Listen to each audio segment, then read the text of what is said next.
Hello everyone, welcome to SMH Educational Society. This is part 7 of complex number. इस video में हम लोग cube root of unity को देखने वाले हैं। क्यूब रूट ऑफ यूनिटी का मतलब ये होता है कि फर्स्ट तो ये आता है कि क्यूब रूट निकालना है किसका, यूनिटी का। तो ये कॉम्प्लेक्स नंबर में यूनिटी का क्या मतलब हो रहा है? तो कॉम्प्लेक्स नंबर में यूनिटी का मतलब ये हुआ कि ऐसा कॉम्प्लेक्स नंबर जिसका वैल्यू क्या हो, 1 हो। इसका मतलब होता है कि complex number having value is 1, जिसका वैल्यू 1 हो। यानी कि सपोज करो कि हमारे पास जेड एक कॉम्प्लेक्स नंबर है जिसका वैल्यू 1 है, तो ये क्या हो गया, एक यूनिटी हो गया, एक तरीके से बोल सकते हैं। अब इसका क्यूब रूट निकालना है किसका, इस यूनिटी का। तो इस यूनिटी के क्यूब रूट को निकालना है, डेट इज़ 1/रूट। यूनिटी के क्यूब रूट निकालना है। क्यूब रूट क्या होता है, 1/3 पावर में ये होता है। अब हम क्या करें, यदि दोनों साइड क्यूब रूट कर दें तो ये क्या हो जाएगा, Z cube is equal to 1। Z cube is equal to 1। अब इसके बाद इधर बोल सकते हैं जेड क्यूब -1 इक्वल टू 0। अब यहाँ से यदि हम थोड़ा सा प्राइम फैक्टराइजेशन के ऊपर ध्यान दें तो क्यूब रूट देखो, एक तो 1 इसको सेटिस्फाई कर रहा है, यानी कि एक इसका फैक्टर हो जाएगा जेड-1, और दूसरा यदि देखोगे तो हो जाएगा जेड² प्लस जेड+1, दूसरा फैक्टर। ठीक है, यानी क्या करना है तुम्हें, जेड-1 से इसको डिवाइड कर दो, जेड क्यूब -1 को, ऑटोमेटिक यहाँ जो आएगा वो ये आएगा। ठीक है ना, तो ये नॉर्मल प्राइम फैक्टराइजेशन है, इक्वल टू 0। अब यहाँ से हमारे पास जेड के लिए दो वैल्यू आ रहा है।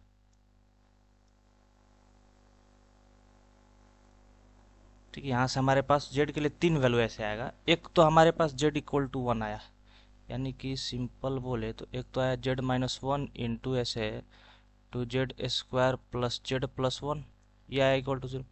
तो यहाँ से एक जो वैल्यू हमें मिला वो यहाँ से मिलेगा, यहाँ से कि z इज इक्वल टू 1, एक वैल्यू तो यहाँ मिल गया कि z किसके इक्वल है, 1 के।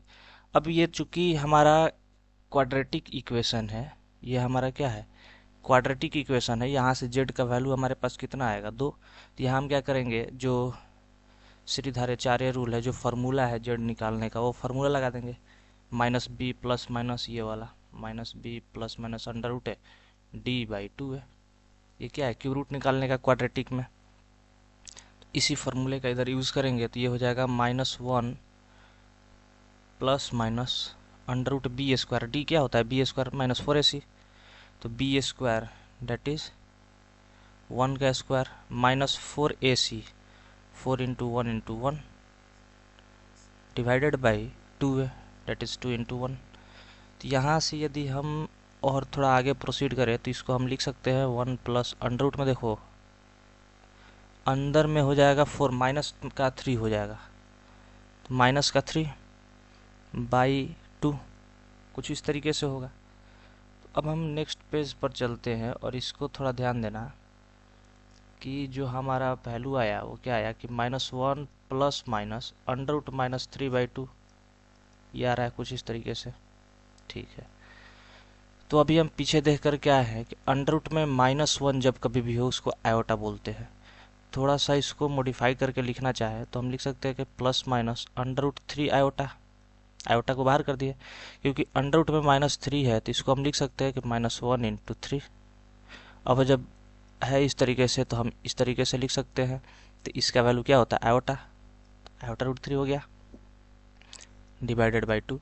तो यहाँ से हमारे पास दो वैल्यू मिल गया जेड का। फिर से एक आया हमारे पास -1 प्लस वाला ले लेते हैं √3 आयोटा बाई 2, और दूसरा जो आया हमारे पास -1 माइनस वाला ले लेते हैं √3 आयोटा बाई 2। इसको थोड़े से और स्टैंडर्ड फॉर्म में कर दे, ये हो जाएगा प्लस √3/2 आयोटा, यानी कि कॉम्प्लेक्स और रियल, इमेजनरी और रियल पार्ट को एक एक अलग अलग कर दिए। यहाँ पे -1/2 √3/2 iota.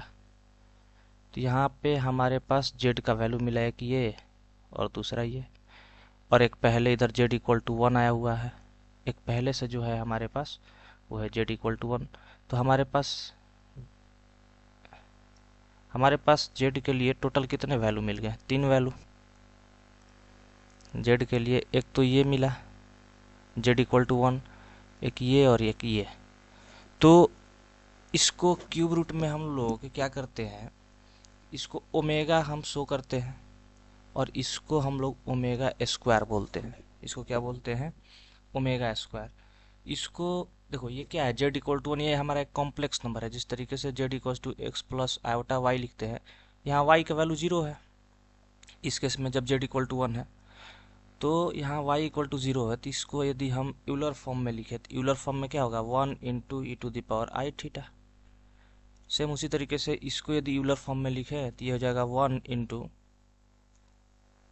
E to the power iota into 2π/3।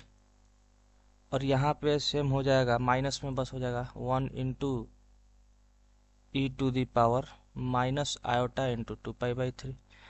तो खैर उससे हमें मतलब नहीं है, हमें मतलब है यहाँ एक कि इसको हम ओमेगा बोलते हैं, इसको ओमेगा स्क्वायर बोलते हैं और ये जेड इक्वल टू 1 है। यानी बस एजम्पशन के लिए हम इस पूरे को हम क्या बोल देते हैं, इक्वल टू ओमेगा स्क्वायर। ठीक, यानी कि हमारा यहाँ जेड का 2 वैल्यू मिला। ठीक है, किसके वैल्यू है, जेड के वैल्यू है। ठीक, तो अब ये ओमेगा 1 और ओमेगा स्क्वायर आपस में रिलेटेड होते हैं। ठीक है, ये आपस में क्या होते हैं, रिलेटेड होते हैं। किस तरीके से रिलेटेड होते हैं कि 1 omega and omega square form vertices of an equilateral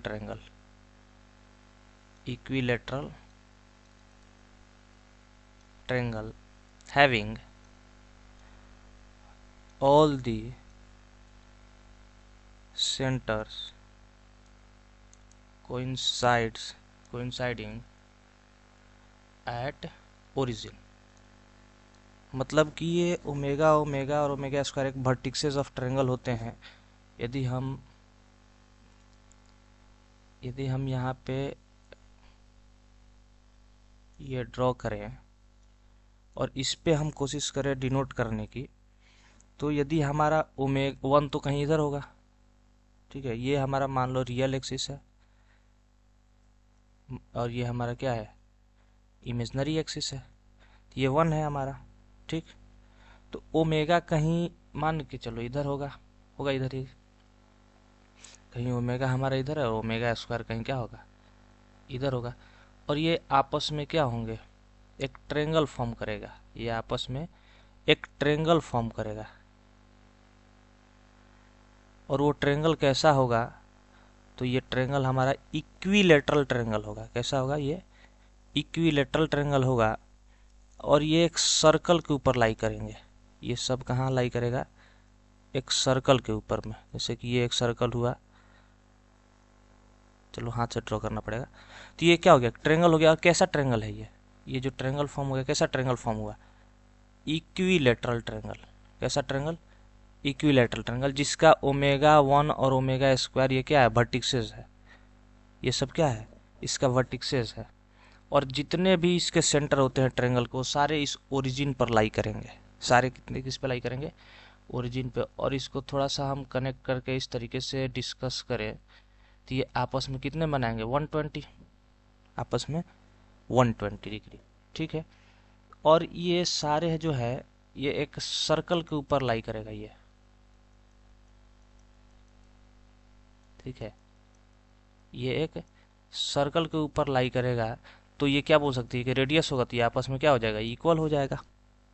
ये हमारा ओरिजिन हो गया। तो ये ओमेगा और ओमेगा 1 ओमेगा और ओमेगा स्क्वायर के बीच का रिलेशन है। और कुछ भी है, एक दो रिलेशन, जैसे कि यदि तीनों का सम करें तो ये 0 होता है। तीनों का सम क्या होता है, 0 होता है। दूसरा, यदि तीनों का प्रोडक्ट लें, 1 ओमेगा और ओमेगा स्क्वायर, तो ये 1 होता है। यानी कि omega cube is equal to क्या होता है, 1। ठीक है, इस तरीके से। अब यहाँ हम थोड़ा जनरलाइज कर देते हैं। इसको देखते हुए हम इस चीज़ को जनरलाइज कर सकते हैं कि ओमेगा क्यूब इक्वल टू 1 होता है। यानी कि ओमेगा 3n प्लस आर जो होगा वो ओमेगा क्यूब का पावर n और इनटू में ओमेगा का पावर आर, प्लस में है तो इनटू में हो जाएगा। और चूंकि ओमेगा क्यूब जो होता है 1 होता है, 1 का power n into omega power R, ये 1 हो जाएगा, तो यानी कि ओमेगा की पावर आर। यानी जब कभी भी इस फॉर्म में होगा 3n प्लस आर, जिस तरीके से हम आयोटा वाला डिस्कस किए थे जनरलाइज फॉर्म, पावर में वहाँ 4 रहता था तो 4 के मल्टीपल वाले को हम लोग नेग्लेक्ट कर देते थे और जो रिमाइंडर बचता था उसको करते थे। सेम यहाँ 3 को लेकर चलेंगे, ठीक है। सेम यहाँ इसमें क्या करेंगे, 3 को हम डील करेंगे। अब कुछ कॉन्जुगेट से रिलेटेड कुछ प्रॉपर्टीज हैं तो उसके ऊपर, रिलेशन के ऊपर बात कर लेते हैं।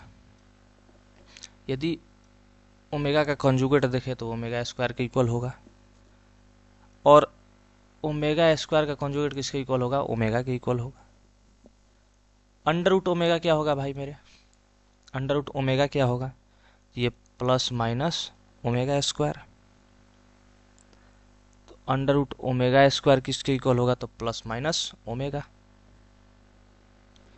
तो इस तरीके से कुछ ये हमारा यूनिटी से रिलेटेड था, क्यूब रूट ऑफ यूनिटी का। तो यहाँ पे ये क्यूब रूट ऑफ यूनिटी खत्म होता है। मेन तुम्हें ध्यान में रखना है कि क्यूब रूट ऑफ यूनिटी में 3 वैल्यू होता है, तीनों वैल्यू को याद रखना है, 1 ओमेगा ओमेगा स्क्वायर। सिर्फ ये ओमेगा ओमेगा स्क्वायर नहीं याद रखना है, ये जो बॉक्स में किए हैं इस वैल्यू को भी याद रखना है, कहीं कहीं पूछ देता है, ठीक। और बाकी ये तुम्हें याद रहेगा तो यूलर फॉर्म तो ऑटोमेटिक लिख लोगे। तो यूलर फॉर्म उतना खास नहीं है, तुम्हें ये याद होना चाहिए, ओमेगा और ओमेगा स्क्वायर। बाकी ये प्रॉपर्टी दोनों काफ़ी इंपॉर्टेंट है, ये और ये, ठीक है। तो इस वीडियो को यहाँ ख़त्म करते हैं, मिलते हैं नेक्स्ट वीडियो में।